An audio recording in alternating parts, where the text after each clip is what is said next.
Hey guys, so I did my finalized review for Atonement by Ian McEwan, and YouTube won't let me upload it because it is close to 40 minutes long and apparently too long for the amount of space on my phone.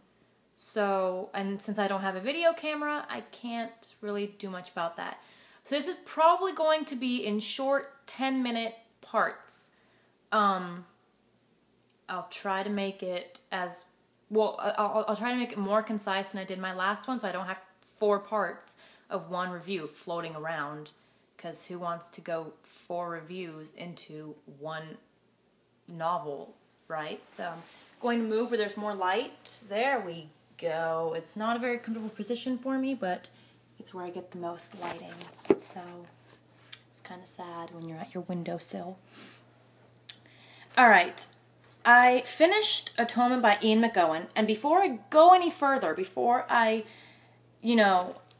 say something completely different from Wednesday, I want to apologize for Wednesday deeply, because I was speaking from ignorance, and I finished the book less than 3 hours ago, and oh my goodness, I was so wrong Wednesday, more wrong than you can possibly imagine. So I'm going to be dividing this review by parts 1, 2, and 3. And part 1 opens up with a hot summer day, 1935, and a main character writing a play for her and her 3 cousins who are visiting indefinitely. The main character who's written this play is called Bryony Tallis, and the 3 cousins are Lola, Jackson, and Pierrot. And Lola has decided, because Bryony wanted the main part, but Lola decided that she's going to have the main part instead. And Lola's very grown up for a 15, well, she believes she's very grown up for a 15-year-old. She wears perfume, and she wears jewelry, and gaudy dresses, well, not gaudy, but just very flowy, very womanesque dresses, and Bryony's not like that. Bryony's more of a, I don't want to say tomboy, but she doesn't wear makeup, and she's very simple, and she doesn't understand her cousin's extravagance. And she's written this play in honor for her, because her brother and his college friend is coming home for dinner, and they haven't seen him in forever. But because of this change of plans, that Lola is being the main character, Arabella, and she's angry at that, she gets frustrated and puts off the play, which angers and frustrates Jackson and Pierrot, who really want to be in it, and who are also suffering through homesickness because their mother isn't there and they really want their mother back. And Bryony's very persnickety. Her room has to be just so, and she's a very open girl. She has no secrets, so she lives her life through her characters. And she has a very innocent view of the grown-up world. I'm sorry I keep looking down, but I'm literally reading off my script. She has a very innocent view of the grown-up world, and she believes that every human story has a beginning, a middle, and an end, a very structured and a very happy ending. That's a very innocent, obviously a very innocent view on the world and everyone's stories and everyone's backgrounds and future. And this leads to a scene near a fountain that she believes isn't supposed to happen, and she has a very limited imagination on what could possibly be happening in the grown-up world that could be that disturbing to watch. Cecilia is Bryony's older sister, and also she's very restless with her life there. That's about it for Cecilia. I mean, there's nothing extravagant about it. She's restless, and she's back from college, and she's 22, 23.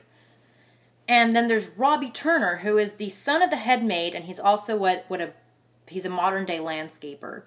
He's in charge of the pool and all that, and he's 22 or 23 as well. He's been a lifelong friend of the Tallises, and he's sort of the pet of Jack Tallis, who is the father, who is never in the novel except for probably a couple of dialogues over the phone. That's it. Jack Tallis is not part of the novel at all. He's the pet of Jack Tallis, who is paying for his education at Cambridge to be a doctor. And Robbie and Cecilia have been lifelong friends, but there's more now. There's sort of this like sexual tension going on. And this is beautifully explained in the fountain scene that Bryony happens to be watching, where Cecilia is filling a vase, a family heirloom vase, or a family gift from someone very dear to their family. But she's having trouble because the fountain is so deep, and Ian McEwan literally says it's very, very deep. Not very, very deep, but later on you can tell. And Robbie decides to help her, and in the tussle between who gets the vase or not, the lip of it breaks off. And Cecilia's like, "Are you crazy? That's the most expensive thing we own, blah, blah, blah." So she decides to undress herself, and she's in her undergarments, like a little slip, and dunk feet first into this fountain. And it's very deep. Ian McEwan makes it clear that it's deep because when she comes out, her hair is soaked and she's dripping wet, but she has the piece that fell out. And Robbie's just sitting there, you know, arms akimbo, wondering what is she doing, you know, and what happened between what we were fighting and now where she's exiting a fountain undressed. And Bryony doesn't understand what's going on. Bryony just sees Robbie standing in front of the fountain and her sister quickly undressing and plopping in the fountain, and she thinks it's some sort of weird grown-up way of being intimate. Leon comes in, and Robbie's invited to the dinner, the family dinner, which, by the way, Jack is not a part of because he's at work with his mistress. Fun times. So the family dinner, and Robbie decides to write a letter to, I'm going to make this really, really quick, because it's already 7 minutes long.